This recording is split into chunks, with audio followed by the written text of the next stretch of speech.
के Gupta nursing home में मरीज की मौत का मामला तूल पकड़ता जा रहा है। मृतक सत्तू पिता दल सिंह दाइमा उम्र 40 वर्ष निवासी ग्राम जोड़मी की मंगलवार शाम इलाज के दौरान मौत हो गई। इसके बाद परिजन गुस्से में और डॉक्टर के खिलाफ कार्रवाई की मांग कर रहे हैं। मंगलवार रात अस्पताल परिसर के बाहर हंगामा करने के बाद बुधवार सुबह जब शव को पोस्टमार्टम के लिए जिला अस्पताल लाया गया तो यहां भी परिजनों ने धरना शुरू कर दिया। उनका आरोप है कि बिना अनुमति पोस्टमार्टम की कार्रवाई की गई, जिससे परिजनों का आक्रोश और भड़क गया। घटना की सूचना मिलते ही एसडीएम संजीव साहू, तहसीलदार अजेंद्र प्रजापत, सीएसपी किरण चौहान, नीमच सिटी थाना प्रभारी विकास पटेल सहित प्रशासनिक और पुलिस अधिकारी मौके पर पहुंचे और परिजन को समझाने का प्रयास किया। हालांकि परिजनों का कहना है कि वे उच्च अधिकारियों से आश्वासन चाहते, अन्यथा धरना एक बड़ा प्रदर्शन का रूप लेगा। परिजनों का आरोप है कि गुप्ता नर्सिंग होम में लापरवाही के चलते सत्तू की मौत हुई है। सोमवार शाम तबीयत बिगड़ने पर पहले गांव में झोलाछाप डॉक्टर से इलाज करवाया गया, लेकिन हालत गंभीर होने पर उसे नीमच के गुप्ता नर्सिंग होम लाया गया। यहाँ सोमवार से मंगलवार शाम तक इलाज चलता रहा, लेकिन अंततः सत्तू की जान नहीं बच पाई। फिलहाल जिला अस्पताल परिसर में परिजन धरने पर बैठे हुए थे और न्याय की मांग कर रहे थे। प्रशासनिक स्तर पर स्थिति को नियंत्रित करने का प्रयास किया जा रहा है।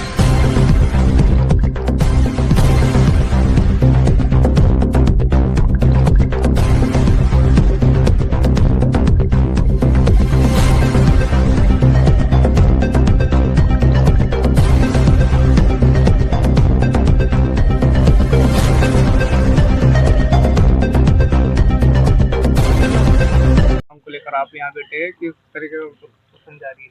सोमवार की सुबह में जब 11 बजे की समथिंग हमारे भाई को वहाँ पे एडमिट किया पिपलिया राव जी हॉस्पिटल में, थोड़ी पेट में दर्द होने की वजह से। तो उनका अचानक उन्होंने जो यूरिन की जो नली लगे ना, उसमें डैमेज होने की वजह से उनके पेट के अंदर ब्लड का थक्का बन गया, जिससे उनका दर्द और बढ़ गया। तो इमरजेंसी में उन्होंने गुप्ता नर्सिंग होम के लिए डॉक्टर रेफर करने के लिए बोला। हम जैसे ही लाए तो यहाँ पर नॉर्मल ट्रीटमेंट करके उन्होंने कहा कि सुबह में डिस्चार्ज कर देंगे। और जब रात में उनकी तबीयत ज़्यादा बिगड़ी तो उन्होंने नीडल सुई से उनके ब्लड वगैरह जो है वो निकाला बाहर, और उसके बाद में उन्होंने पूरे दिन भर जांच वगैरह इनमें ही लगा दिया और कोई सुनवाई नहीं की गई। हम ये चाहते हैं कि गुप्ता नर्सिंग होम और जो पिपलिया राव जी सुबह से धरने पर बैठे, कोई अधिकारी आके बात की आपको? कोई प्रशासन के अधिकारी, हमारी मांग है कलेक्टर साहब और एसपी साहब जहां तक आएंगे। अभी तक कौन लोग आए? एसडीएम और तहसीलदार साहब अभी तक आए हैं। तो आप वो जो आश्वासन मिला उससे संतुष्ट नहीं है, क्योंकि पहले भी हुआ है हमारे ये गुप्ता नर्सिंग होम की वजह से पहले भी 3 ऐसे प्रकरण आए हैं, उनमें भी इनके द्वारा कोई सहयोग नहीं दिया है। बस सांत्वना दी गई, जब डेड बॉडी अपन ने उनका अंतिम संस्कार किया उसके बाद में बस चक्कर ही काटते रहे। इसलिए हमारी यही मांग है कि आज चाहे कुछ भी दिन भर हो जाए, कुछ भी हो, एसपी साहब और कलेक्टर साहब से मिले बिना उनके समझाइश के बाद में भी हम यहाँ से उठेंगे। और हम सुरेश कुमार का छावा। सोमवार के दिन मनासा विधानसभा क्षेत्र के गांव जोड़मी निवासी भाई सत्यनारायण अपनी मामूली तबीयत खराब होने के कारण पिपलिया राव जी के झोलाछाप डॉक्टर के इलाज कराने गया। उसने लापरवाही पूर्वक इलाज किया। कौन है डॉक्टर, क्या नाम है? मुकेश राठौड़ नाम का डॉक्टर है झोलाछाप। उसके इलाज बिगड़ने के बाद में उसने परिवार वालों को समझा के और कहा कि आप गुप्ता नर्सिंग होम में ले जाओ, वहाँ इसका इलाज हो जाएगा। सोमवार के दिन 4 बजे से लगाकर दूसरे दिन दिन भर तक गुप्ता नर्सिंग होम में किसी प्रकार का कोई इलाज नहीं किया गया, और इसका नतीजा ये हुआ कि हमारे भाई सत्यनारायण की मौत हो गई। हम लोग सत्यनारायण भाई के परिवार के लोग, हम सब लोग यहाँ इस बात के लिए बैठे हैं कि जो पिपलिया राव जी के डॉक्टर और गुप्ता नर्सिंग होम के डॉक्टर की मिली भगत से जो ये मौत हुई है, उसकी कार्रवाई होना चाहिए। इन दोनों के खिलाफ पुलिस प्रकरण होने चाहिए। और कलेक्टर साहब से हम ये मांग करते हैं कि इनके 3 छोटे छोटे बच्चे हैं। घटना के बाद जब आप डॉक्टर से बात करने गए तो उनका क्या कहना?